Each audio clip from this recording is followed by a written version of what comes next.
मला काय जा आला बाबा येड्यानी. इंद्रदेवाला तरी फोन लावून पाहतो. Hello, hello. इंद्रदेव बोलता का? नाही, त्याची मिसेस बोलते. त्याशी मिसेस? हा, अहो इंद्रदेव कुठे गेलेत? ते जायला बाथरूमला. बाथरूमला एवढं उशिरा? त्याचा टाइमच ते.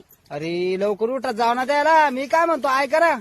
हा, अहो ते काय सांगू तुम्हाला, तुरी स्वांगाला आल्या, हरभरे फुलल्या, ते आमचे त्या आबळाने एकदम वातावरण टाईट करून दिलं आमच्याकडं. तुमचा जिल्हा कोणता आहे? आमचा जिल्हा जालना जिल्हा आणि तालुका भोकरदने. पा बर करा बरं तेवढं चेक. तुमचा जिल्हा अपडेट नाही आमच्याकडे. म्हणजे आधार अपडेट नाही? नाही. अरे देव, आता ते बी आधार अपडेट करायला लागत का? हो. अवघडच काम झालं बाबा. मग ते इंद्रदेव आले त्याला सांगा तेवढं मी कुलसनी आधार कार्ड आणि ते पाठवतो तेवढं अपडेट करून घ्या बरं का. हा, चालेल, ठेवू का मग? हा, तुम्हाला काही काम नसतं, फोन उचलला तर. अरे बापरे.